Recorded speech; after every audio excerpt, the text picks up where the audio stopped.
First of all, Chris, thanks a million for joining us on Talkingbrawls. I know you've been down with the flu, and I appreciate your time.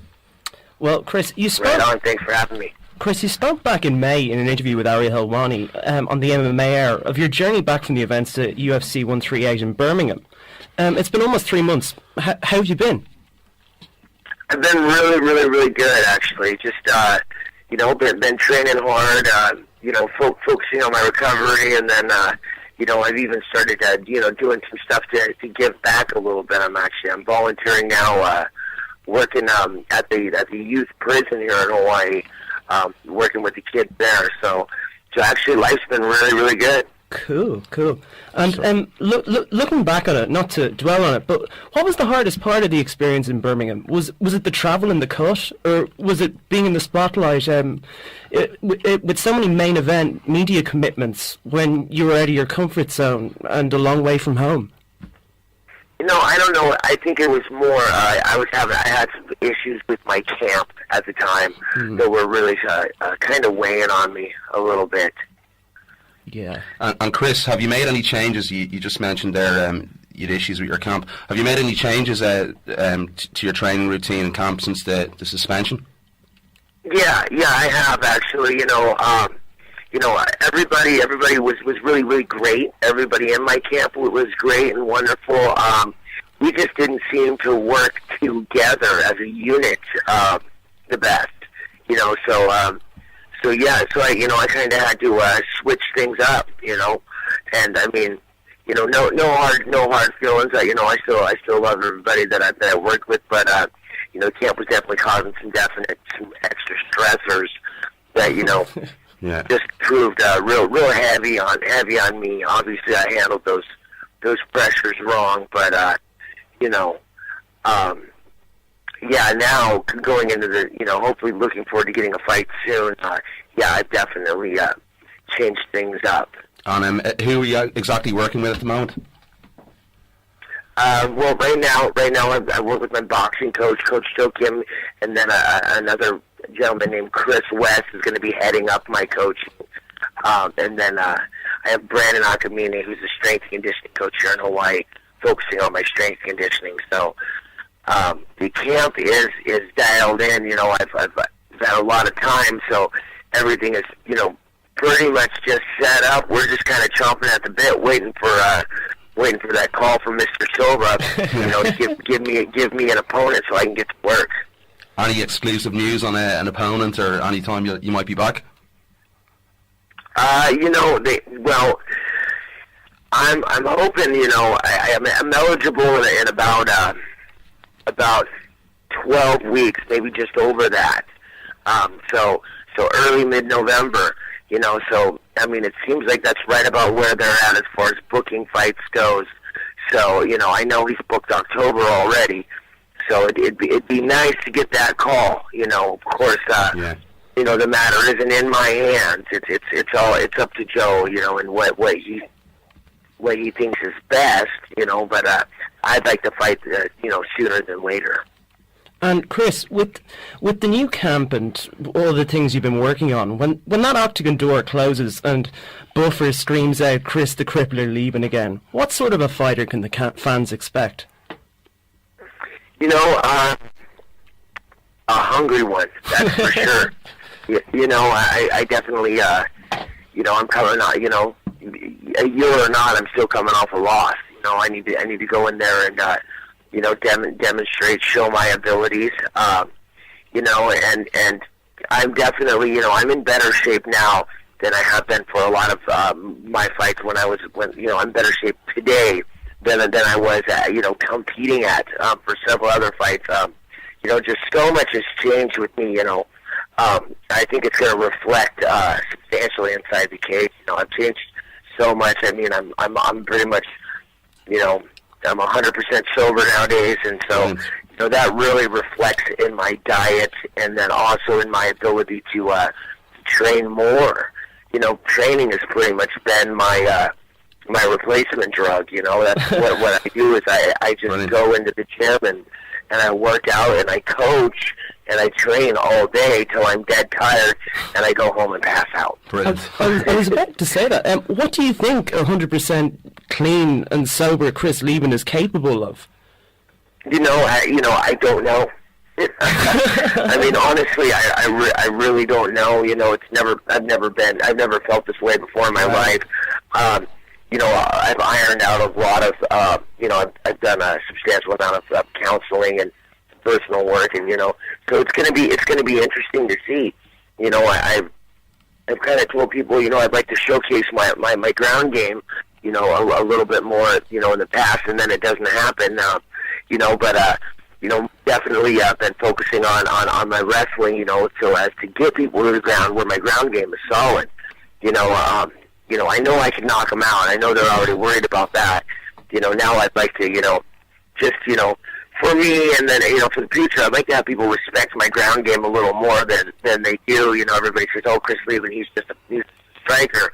Well, I'd like to show that, I've got the ground part of the game as well. And Chris, obviously, as you said there, you're training till you drop in the evening time. How exciting is that? It's obviously a fresh beginning and a new start. Is it like your debut all over again? Yeah, it really is. It really is. I feel like it's a rebirth. So that being said, I feel like I've got to go out, reestablish myself, and I mean, everything is starting fresh. I don't feel like I'm standing on this pile of past victories or losses. I feel like this is a whole new fighter, getting ready to come and step into the big game. This is really the first proper break you've had in your career and the first time to reflect. Do you think you almost needed this to come back fresh and a new fighter? I do. I really, really do. Honestly, I'd run into some troubles, partially, just overtraining, and then, trying to just medicate through the pain, and that kind of, changing into more of a dependency. Now I've been able to, let the body heal, kind of, assess what needs work, and I've been doing the right things, as far as, working on, flexibility, working on, going in and getting massage, acupuncture, seeing the chiropractor, and then changing my diet, finding out what works for me in my diet, in order to carry on. And, I find that, the natural methods actually work better, also have a lot lighter repercussions too, so.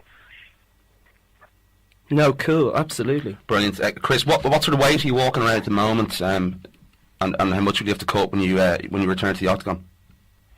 Well, actually it's kind of interesting. My weight has been, right now I'm about 208, 210.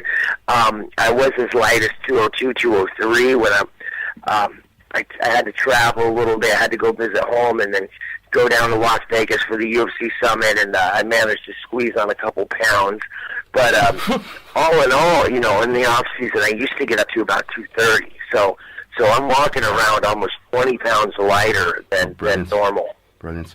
And obviously it's been an extremely turbulent period in your life since Birmingham. Who's been the biggest help in your life, and have you had to change people you sort of associate yourself with? Well, as far as the people I associate myself with, yeah. Kind of across the board, I've found that I'm not quite as popular as a guy as I thought I was. I had a lot of friends that are kind of, they're kind of the Klingons. Dana White was talking about them, and they're kind of a real deal. You think they're your buddies, and then when you're up there with you, when you're down, they scatter like a light cockroaches. Some of those. I also had some good friends, but they've got their share of problems, and they're pretty understanding that right now I really can't be around them. And even that being said, even just some good friends, I've chosen to remove myself, from 99% of all the social settings that I used to be in. I really just I kind of had a little bit of isolation, but in the right ways. Basically my home is the gym, and then I come home to my house. There's no going out. You know, I kind of stay away from the friendly barbecues where everybody's drinking and everything else. Yeah. You know, so I mean, from that standpoint, it's been a little tough. But you know, my wife hasn't had a drink since I've been through this whole thing, and she's been right there with me. So she's definitely been a huge support. And not to mention, you know, there's a lot of people that have been through what I'm going through in Hawaii that train at my gym and that are around that have been there for me to reach out to. So, you know, really actually just having a really good support group. Brilliant. I admire your honesty. It must be very difficult to go through that. And has the UFC, obviously they got you hooked up at rehab and everything, have they been good to you since then, staying in contact? Obviously Joe Silva is going to be banging down the door pretty soon when the suspension's coming up. Yeah, well, you know, a little bit. You know, I mean, you know, sometimes obviously they retweet some of my Twitters about some of the stuff I'm going through. You know, I've sent Joe Silva, you know, a couple texts to let him know I'm doing good. You know, the UFC, you know, just really been amazing. You know, I never would have guessed that you know they would have been so understanding. You know, and really helped me out. But you know, I think, you know, it was. You know, it was Dana, Joe, and the Futitas, and, you know, and they sat down and they, you know, I know that they had a talk before they sent me to rehab, and they, you know, I'm really glad that, you know, I'm really glad I got suspended and that I had that they provided me with the opportunity to send me to help straighten out my life. And, you know, I feel like now, you know, hopefully the time is coming when I can, you know, repay them. You know, and that's in the cage. Go out and have some great fights, you know, and show them that, you know, they really helped me out. Sorry, has anyone given you any advice that has possibly gone through the same situation that you're going through at the moment? Yeah. I mean, you know, again, you know, probably not.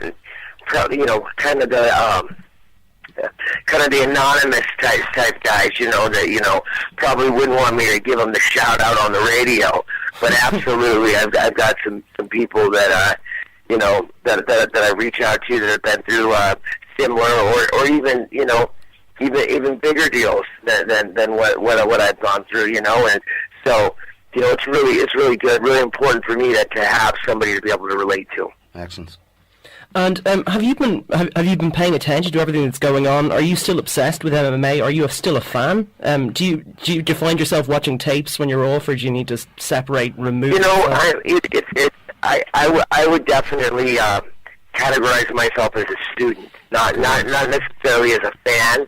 Yeah. And I don't think I've ever really been a fan. And what I mean by that is, you know, there's a lot of students that could walk into my gym and tell me more of these lighter, you know, the fighters that are in the lighter weight divisions and what went on Tuesday. You know, I definitely have certain guys that I like, and I definitely want to catch them fighting. You know, I'm always on YouTube trying to find, you know, checking out the new move. I'm doing that kind of stuff. You know, I'm always training, calling my buddies, going, hey, you know, I got this new way of finishing the doors. You got to check this out, you know, or this new little trick from half guard. And you know, I'm more of a doer. You know what I mean? So I really love being in the gym, working and you know, progressing my skills. Definitely more so than you know, than following, you know, who got arrested this week and who got married, you know, and all that. So that also entails our sport, all that stuff. And Chris, has that always been the case? Have you always been a student and always wanted to teach and train people? Has that always been one of your main interests and loves of just martial arts? And is that where you see yourself in 10 years' time? Absolutely. I started coaching. God, I hadn't even been training that long. I started coaching at Team Quest when I had only been training there for about a year. Gosh. And really, I believe, you know, I'm a good fighter. But I really feel like I'm a great coach, and I really love to coach.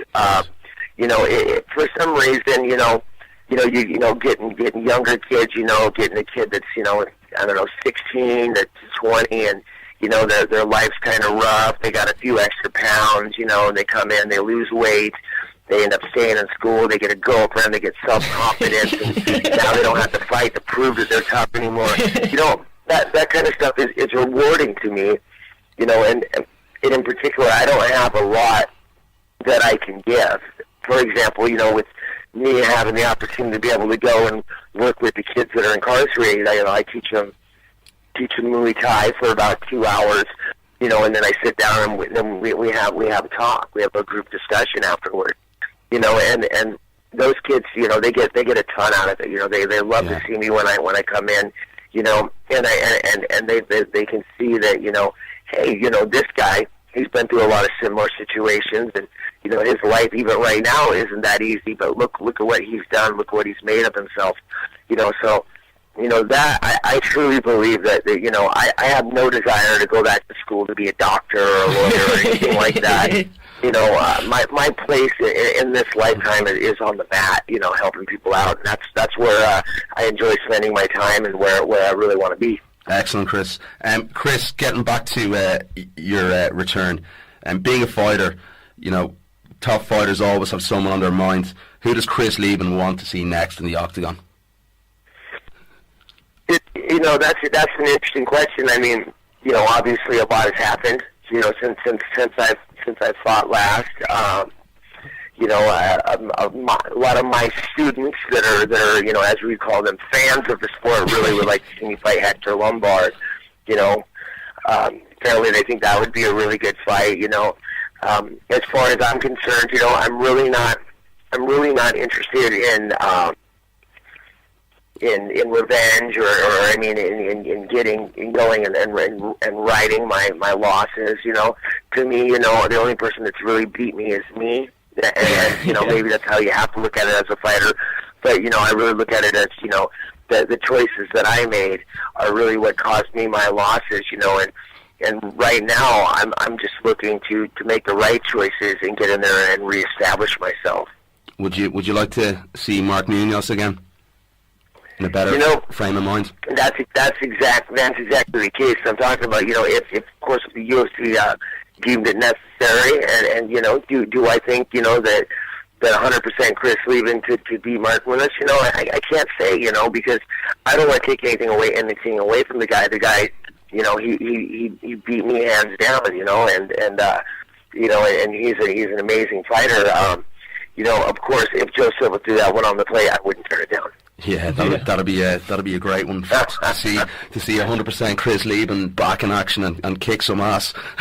But have you anything else there, Mark? You want to add with Chris? Well, I did want to know what colour the hair was going to be the next time you step in the octagon as well.